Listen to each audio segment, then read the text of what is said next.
Good, thank you very much. I feel really honored. It's a privilege for me to be here. Probably I'm the only non-American speaker today, so that's a special situation. Yeah, I will not speak on my role as a chair of VNA NGOC, so thank you, Amy, for presenting this platform of NGOs. You can imagine we struggle a lot with legalization groups, but I think we have been organizing ourselves in the last few years really well, so we are bouncing back all the time, and sooner or later we will prevail in these discussions. That's the plan.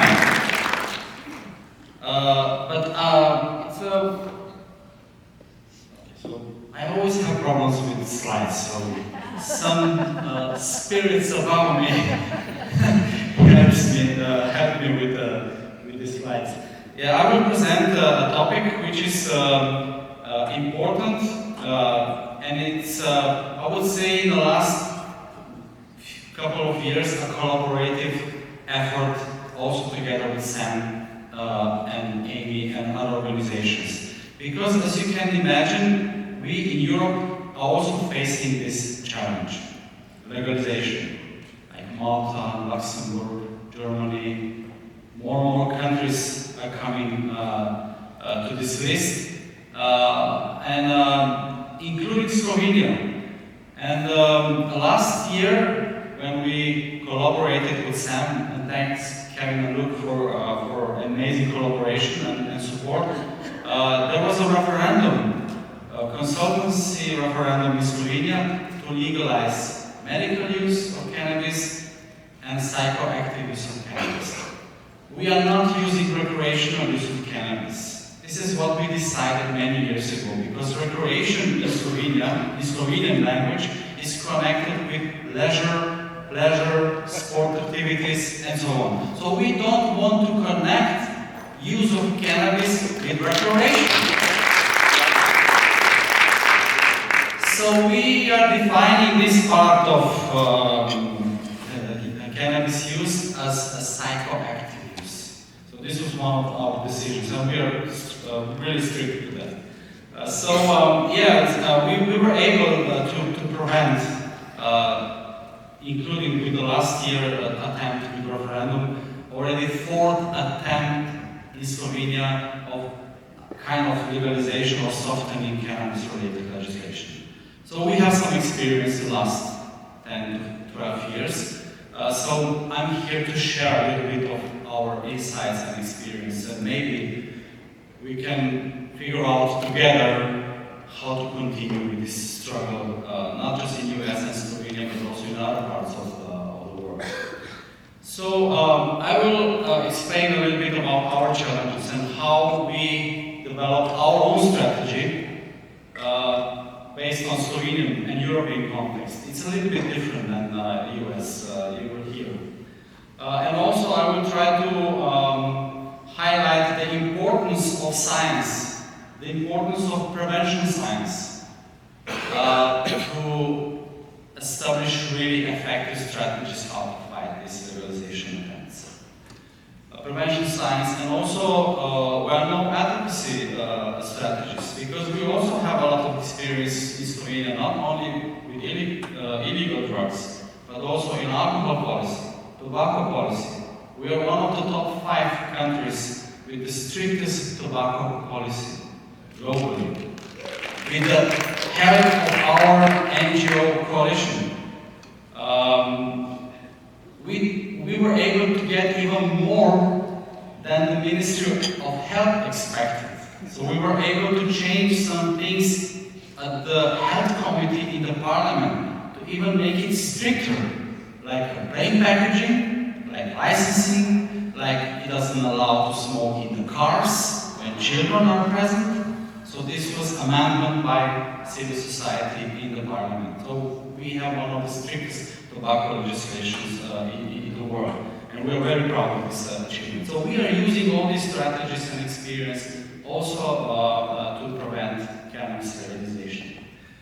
The situation in Slovenia, I started to work in this field late 90s, and I was pretty much shocked about some discussions and narratives. They started at that time about cannabis is healthy, it's a plant, it's natural, so why it's illegal, so this is a wrong approach in the society to criminalize the plant, which is useful for many different causes. So I was shocked a little bit at that time, so I digged a lot into this area to figure out what is going on behind the scenes. So because it was quite unusual for me that we go from one extreme of drug policy to completely other extreme of policy. I'm not used to it. My educational background is political science, so I know that the best solution is always somewhere in the middle. No extremes are effective or good for the society. So the situation changed in Slovenia from that time, so the prevalence among young people is increasing, still increasing. All surveys show that increase, and it's alarming, and nobody really takes care about it. Politicians, they are the last one to care about these figures, obviously, because they are coming with new and new attempts for softening this legislation on a regular basis. And we are much above European average in cannabis use prevalence among young people. And this is alarming. We are, another context is also very important. We are a wine-producing country. So alcohol is a kind of tradition and culture in Slovenia. So we have a lot of problems with one legal drug. We have problems with tobacco as well. We're solving it in a way, so we're going to the right direction with tobacco.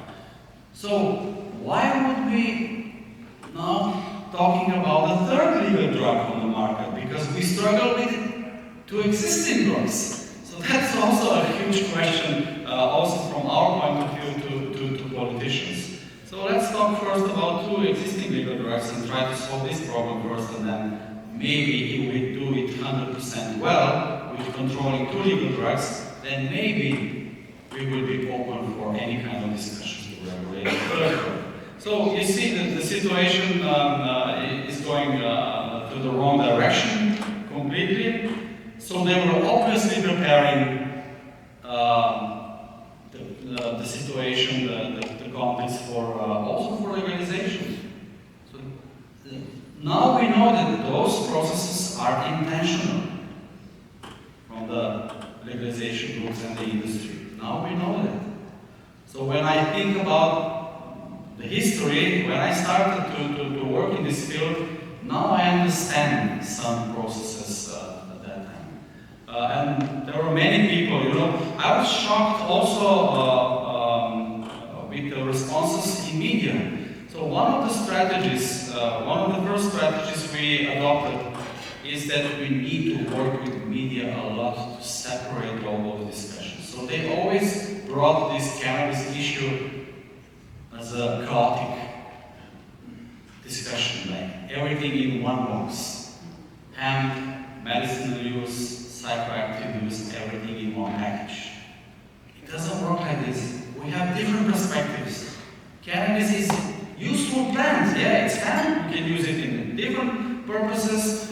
It has some therapeutic and medicinal potential, that's also true, but we should not talk about cannabis as one issue. There are several lessons also from other countries, so our learning process is continuous. So we learn also from Netherlands, a lot from US, Uruguay, Spain, Georgia, not your Georgia. The other Georgia, Asia. That's another country, Georgia. South Africa, Canada, Mexico, Malta, Thailand, Luxembourg, Germany, especially Germany is very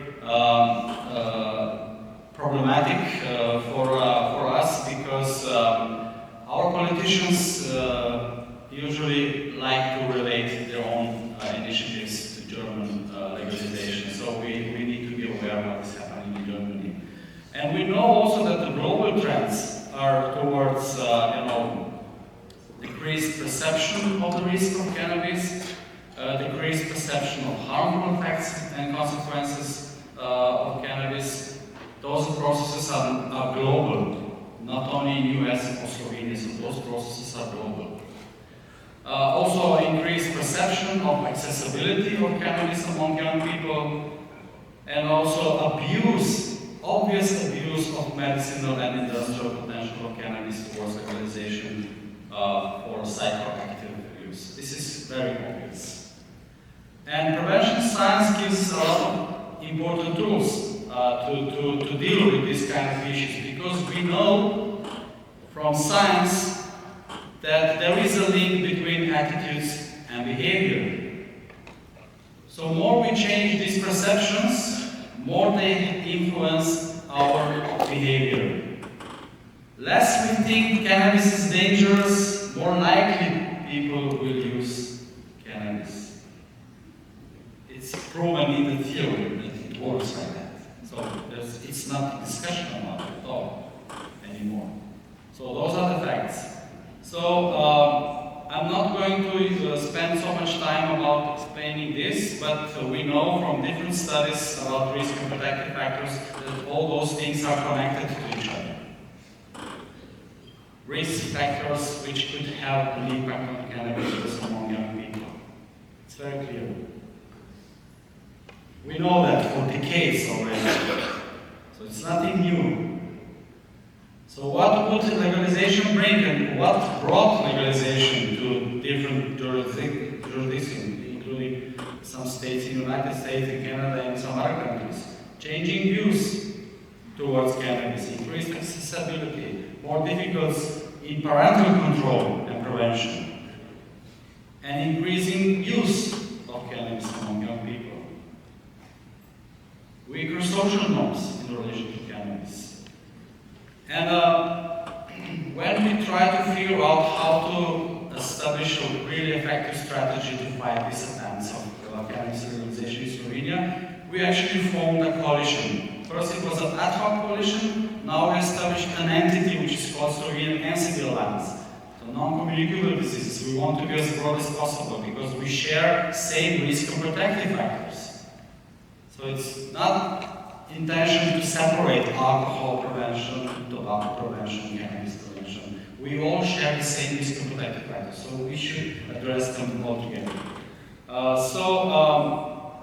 Just shortly to conclude, I hope I can still spend a minute or two to finish my presentation.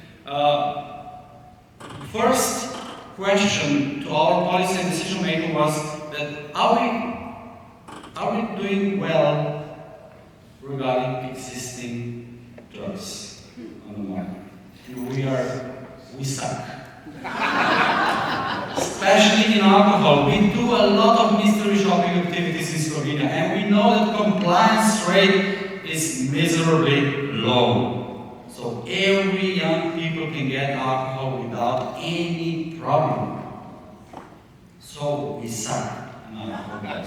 Tobacco, a little bit better because we have quite good regulation at the moment. So the problems are decreasing, and also access to tobacco products is decreasing.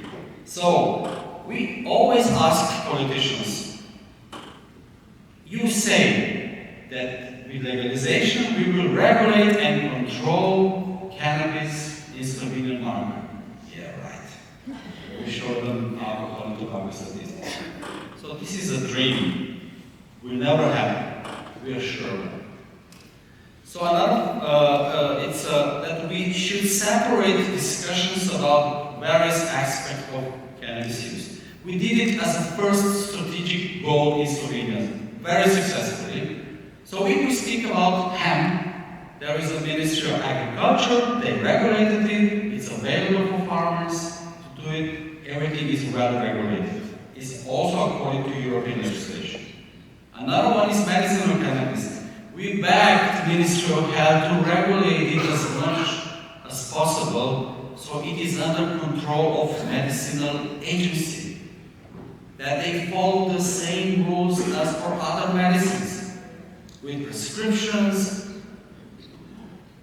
in pharmacies only, and so on and so on. So this could be better, but this is quite well regulated. So the only issue for legalizing would be now this psychoactive use. So we shrink this space for different interpretations and shrink the possibility to present cannabis as a, I don't know, natural, healthy, and so on. So also we try to show negative developments in other countries. We use a lot of US experience. We translated Kevin's book into Slovenian language. We delivered each member of the parliament in Slovenia has at least one copy in Slovenian language. So they cannot say they don't know. They know. So this is it. I'm really sorry to be a little bit longer, but I think it was important to contextualize, because I'm out of US, so it might be difficult for you to understand the European Slovenian context, which is, I would say, we don't want to get to the point you are now. So that's the difference. We try to stay away from your situation as long as possible, or for even better forever. Thank you very much.